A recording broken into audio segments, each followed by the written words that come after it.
ഒടുവിൽ യുദ്ധം അവസാനിപ്പിക്കാനായി നാറ്റോ അംഗത്വം എന്ന ലക്ഷ്യം ഉപേക്ഷിക്കാമെന്ന് സമ്മതിച്ച് യുക്രൈൻ പ്രസിഡന്റ് വ്ളാഡിമിർ സെലൻസ്കി.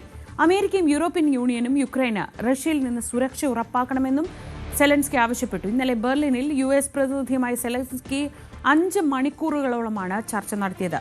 രാജ്യത്തിനകത്ത് ആരോപണങ്ങൾ ഉയരുന്നതും യുദ്ധം നിർത്താനുള്ള അമേരിക്കൻ സമ്മർദ്ദവും സെലൻസ്കിയെ അലട്ടുന്ന സാഹചര്യത്തിലാണ് ഈ വിട്ടുവീഴ്ച. അഭിലാഷ് രാധാകൃഷ്ണൻ തന്നെ വിവരങ്ങൾ നൽകും. അഭിലാഷ്, ഒരുപക്ഷെ നാറ്റോ അംഗത്വം എന്ന ഒരു കാര്യം വാഗ്ദാനം ചെയ്തുകൊണ്ട് അല്ലെങ്കിൽ ആ മോഹം നൽകിയാണ് സെലൻസ്കി ഈ യുദ്ധത്തിലേക്ക് നീങ്ങിയത് എന്ന് നമ്മൾ മറന്നുകൂടാ. ഈ വർഷങ്ങൾക്കപ്പുറം ഇത്രയേറെ നാശങ്ങൾക്കും നഷ്ടങ്ങൾക്കും അവസാനം ആ മോഹം സെലൻസ്കിയും യുക്രൈനും ഉപേക്ഷിക്കുകയാണോ?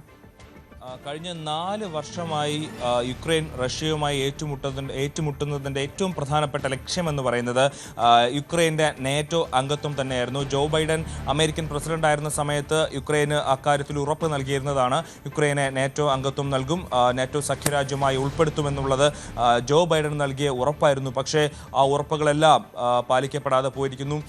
കഴിഞ്ഞ 4 വർഷം എന്തിനാണോ യുക്രൈൻ യുദ്ധം ചെയ്തത് ആ ലക്ഷ്യം കണ്ടെത്താനാകാതെ പിന്മാറുകയാണ് യുക്രൈൻ പ്രസിഡന്റ് വ്ളാഡിമിർ സെലൻസ്കി എന്നുള്ളതാണ് ഈ മണിക്കൂറിലെ ഏറ്റവും പ്രധാനപ്പെട്ട വാർത്ത. അമേരിക്കയുടെ ഭാഗത്ത് നിന്ന് യുക്രൈൻ യുദ്ധത്തിൽ നിന്ന് പിന്മാറാനുള്ള വലിയ സമ്മർദ്ദങ്ങൾ നടക്കുന്നതിനിടെ മാത്രമല്ല രാജ്യത്തിനകത്ത് വ്ളാഡിമിർ സെലൻസ്കിക്കെതിരെ ഗുരുതരമായ ആരോപണങ്ങൾ ഉയരുന്ന സാഹചര്യത്തിൽ മാത്രമല്ല കഴിഞ്ഞ 1.5 വർഷമായി രാജ്യത്ത് തെരഞ്ഞെടുപ്പ് നടക്കുന്നില്ല. അങ്ങനെ വീണ്ടും അധികാരത്തിൽ സെലൻസ്കി തുടരുന്നൊരു സാഹചര്യമുണ്ട്.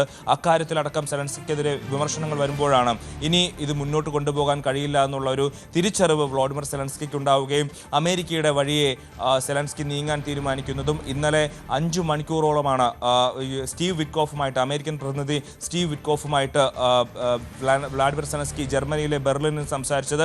ജർമ്മൻ ചാൻസലറായിട്ടുള്ള ഫ്രെഡറിച്ച് മെഴ്സും ഒപ്പമുണ്ടായിരുന്നു. ഈ ചർച്ചകൾക്ക് ശേഷം ഇന്ന് വീണ്ടും അടുത്ത റൗണ്ട് ചർച്ചകൾ നടക്കും.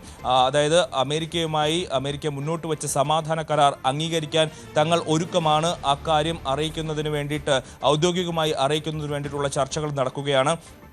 ആകപ്പാടെ ഒരേ ഒരു ആവശ്യമാണ് യുക്രൈൻ ഇപ്പോൾ മുന്നോട്ട് വച്ചിരിക്കുന്നത്. നാറ്റോ അംഗത്വം കിട്ടിയില്ലെങ്കിൽ വേണ്ട, പക്ഷേ റഷ്യയുടെ ആക്രമണത്തിൽ നിന്ന് സുരക്ഷ വേണം.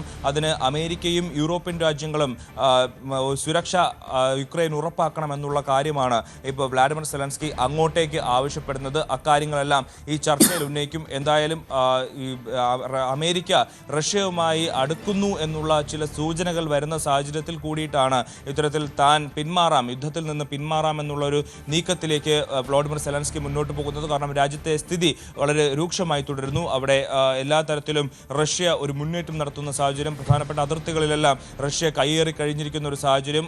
അമേരിക്ക ഇനി അധികം നാൾ തങ്ങളെ സഹായിക്കില്ല എന്നുള്ളൊരു കാര്യം കൂടി വ്ളാഡിമിർ സെലൻസ്കി തിരിച്ചറിഞ്ഞിരിക്കുന്നു.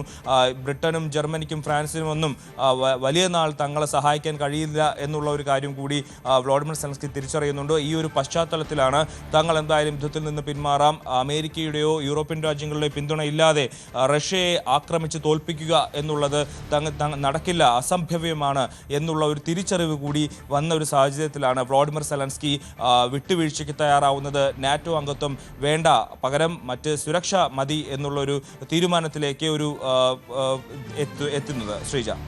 ശരി, അഭിലാഷ് രാധാകൃഷ്ണനാണ് വിവരങ്ങൾ നൽകിയത്.